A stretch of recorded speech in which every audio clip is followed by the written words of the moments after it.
You're listening to the Veterinary Innovation Podcast.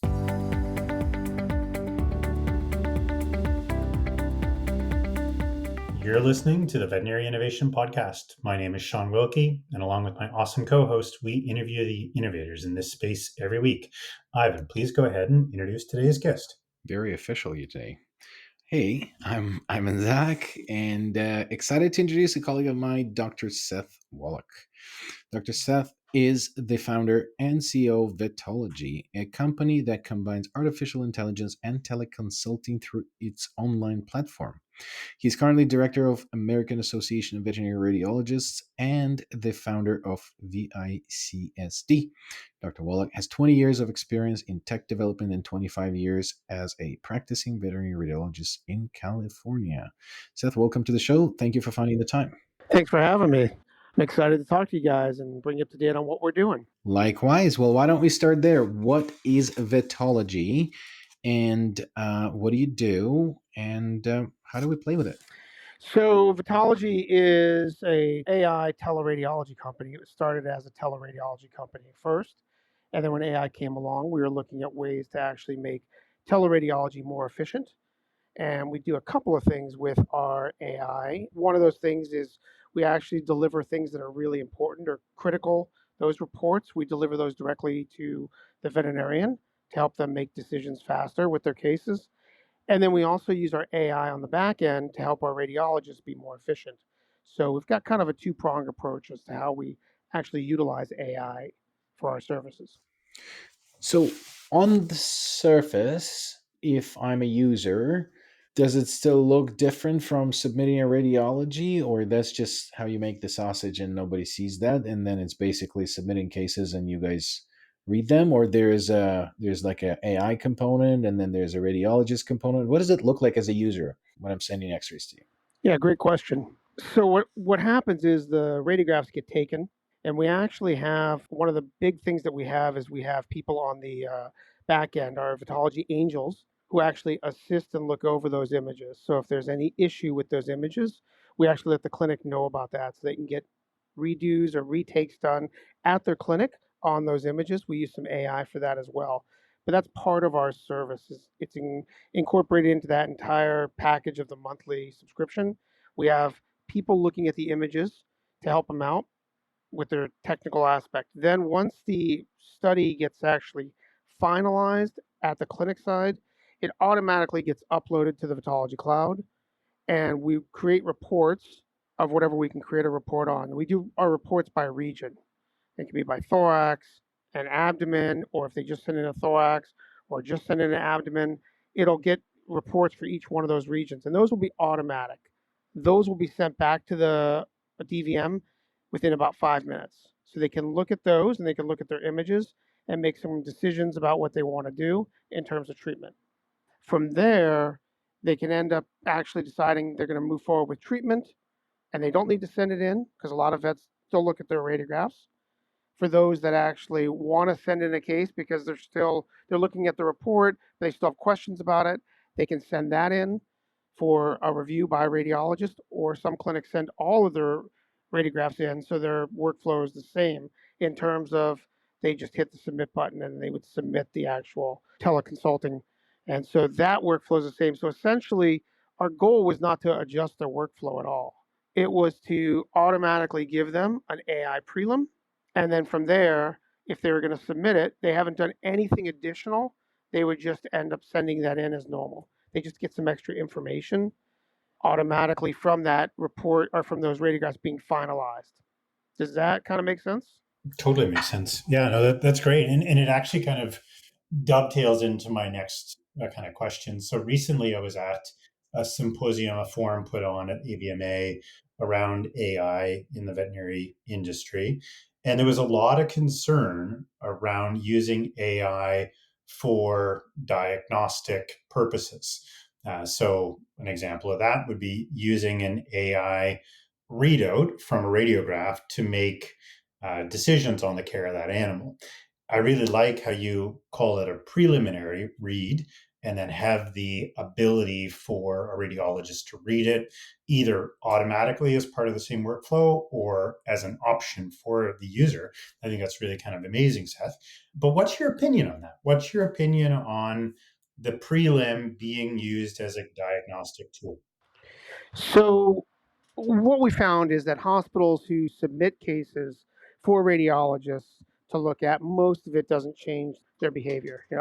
What it ends up doing is it makes them feel more comfortable with actually moving forward with treatment earlier.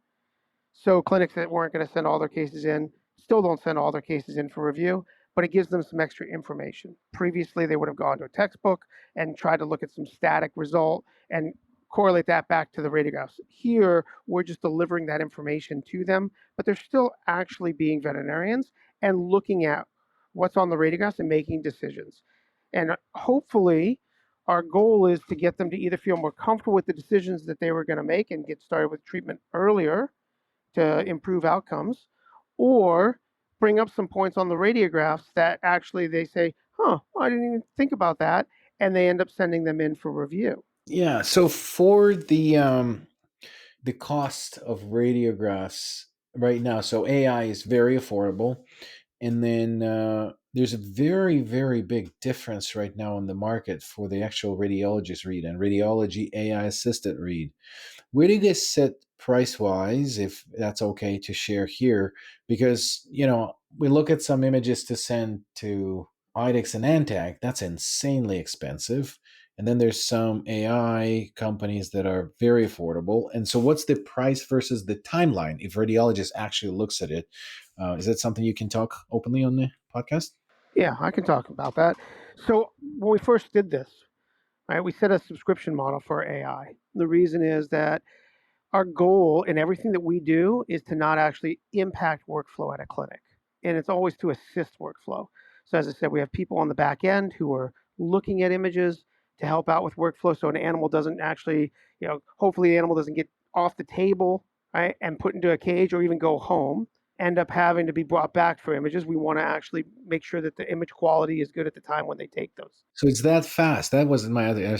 I apologize for interrupting, but it's not like we send a message 3 hours later, retake the X-rays right there and then. Yeah, a lot of the clinics that first sign up with us, we have a Vetology angel watching over the images and making sure that their image quality is really good, that they're not going to have any issues and need retakes on that stuff. So, going back to the main point of it is our goal and everything we're doing is to improve workflow and efficiency and help the veterinarians and not actually start causing, blockages or anything in workflow. And so when we're first onboarding clinics, we have a Vetology angel assigned to that clinic to watch over their image quality. And if they have any questions, then that Vetology angel is available to actually answer those questions for them. And if something comes up in terms of image quality, they can get back to that clinic immediately, call them, email them, chat them, all of those different methods so that we can actually talk to their radiology tech staff to help them out with image quality. So from there, once the image quality, all the images are taken as a study is, then they would finalize those images, and then that would automatically get uploaded to the Vetology cloud, and the reports automatically generated. So again, there's no change in their workflow. They're just getting a report, whereas previously they just would have gotten the images and no report. Now they get an automatic report with that.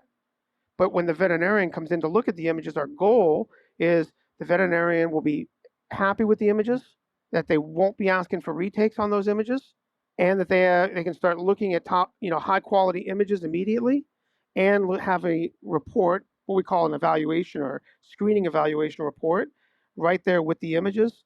So as they're looking at that and trying to decide for clinics send some of the radiographs in and don't send some of the radiographs in, for them to actually make that decision as to whether or not they want to send that case in, they have a little bit more information. And then they can end up submitting that report in as normal, for normal workflow to going to for a consult. And then the reports usually get done in a few hours. And that's the efficiency on the back end by our consultants. And so that's the standard workflow. And we just didn't want to interrupt that workflow at all. In terms of pricing, as I said, the subscription there it's a subscription model, so people don't have to pick and choose which cases they want to send in. Essentially, they don't have to worry about that stuff, and so everything gets a report. They can get a report plus they get the cloud storage, and then the pricing on the others in terms of the radiographs, we're right in the middle of where everyone kind of charges stuff. We do a single region read, which tries to keep the cost lower for veterinary clinics. We do multiple region reads, just like similar to a whole body, and that gets into the about. So we're anywhere between about $70, $80 for a single region, all the way up to a little over $100 for multi-region read. Oh, that's cool. And the subscription for the AI, That's $200. that's reasonable. That's for the clinic. Yeah, per clinic. Well, so it depends on the size of the clinic. So it starts at 200, but it's between 200 and 300 depending on how many images they take or cases they do. So you've been in the AI world longer than the Chat GPT and the like since last year. Has that brought a significant change in how you do things and what do you do? Because I know that image recognition, that's like, it's been around, and then this whole explosion since last, November, October, December, maybe. Did large language models assist you, change anything, disrupted you? What do you see in your world with that? So it's been kind of assistive in some ways. It hasn't really been disruptive, but we have a different model in the way that we actually do our stuff. And it's always been personalized. It's been generative. Even when we first started, it was about personalized generative AI, because getting people to accept AI in the professional setting early on saw that people are going to want to actually have it sound like them, look like them, read like them, because consultants, individuals, professionals, they are basing their career on their knowledge and their rapport with their clinics. So having a vanilla type of report isn't going to really work for them. So ChatGPT does a lot of stuff, but it does it the same for everybody. Our stuff is about being very personalized and allowing people to actually create reports on the consultant side that's tailored to them specifically. Reads like they do, structures a report like they do. So that's the difference between how we see AI going and where AI is currently. Yeah, that makes a ton of sense. One of the other questions that I wanted to ask too is like, since this kind of explosion of AI in the space, you guys have been around pre the explosion. There's a bunch of new companies, within the last couple of years that were kind of even pre, some of them were pre the explosion, and then there's a bunch of new ones. So all of a sudden we've got categories around, scribe services like Talkatoo, like our service, and we've got a category around AI radiology and radiographic reading. Has that been helpful for your guys' business? I know for our business, it's really kind of made it explode. We've all of a sudden we're part of a category where we were just, a single company doing this thing before. Has it helped our business? I mean, definitely brought more exposure to what we're doing, right? Just like in your industry and what you're doing. And it's kind of provided some resources on the back end for what we do. But again, I mean, for our stuff, it's a lot of it has to be tailored in house because it's very personalized, in the way that we do things. And so that's really where, honestly, that's where I see the AI market going. I think that we'll get past this period where just the aggregation of data to where it gets to where it becomes personalized again, to where people are actually able to highlight what they bring to each of their roles. Now, where I think AI will add to that is it will offer, some other opinions for things, some things to help, highlight areas that they would in, especially in reporting, where they would be maybe articles that they related to what they're reporting about. That would be newer articles, things like that. So there's a lot of different nuances to it, but ultimately, I really think that AI is going to get to a personalized place where each person has their own persona. That's cool. What is new and exciting in the pipeline? What is the new things that you're working on? What's going to be released soon or recently was released? So the feline abdomen is our next release. We have the canine thorax, the feline thorax, canine abdomen, and next is the feline abdomen. That's I want to say it's somewhere between alpha and a beta release. We've released to a very few number of users to get feedback from them. What we want to be able to do with that is point out the things to the veterinarians that are important especially things that need to get addressed for treatment immediately, in terms of outcomes, improving outcomes. So there's that, and then we're actually trying to further ramp up our prelim process for consultants on the back end with the personalized AI and onboarding the consultants. And so both sides of this, right, are to help move workflow through and help with the radiologists, help with the DVMs. Reports immediately after cases are finalized, they send stuff in. We're looking to actually have the turnaround times for these reports decrease by 30 to 50%. Because if they can actually have a lot of the prelim stuff done for them, then they're able to actually turn around cases faster. So we're actually looking for this to be more like when teleradiology or digital radiology first started on the market, when only a few clinics had that and you had radiologists available. They would get reports back within 30 minutes because there weren't that many cases being read. And then it just kind of got to where teleradiology, everybody had a digital x-ray system, everyone was sending in cases, turnaround times just kept getting longer and longer. And the way that they were trying to bifurcate the market was based on who would pay more. We're now looking to bring that price point back down and use technology to actually be able to bring reports back under 30 minutes. That actually drives my next question. We had Ryan, the president of ACVR, on the podcast a little while ago. And one of the things that I think a lot of radiologists are looking for in different companies that have these radiologists on staff are looking for that same kind of tooling. Do you know of anybody that's building it for the broader market as opposed to somebody building it for their own company, like you are?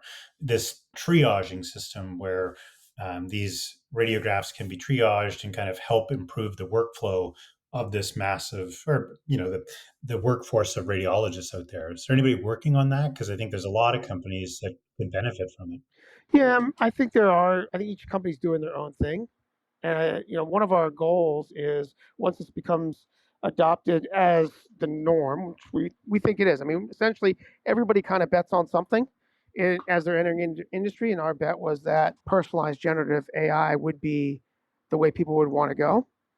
And if that becomes the norm, which we believe it will, then we'll be probably licensing that out to the other companies to utilize.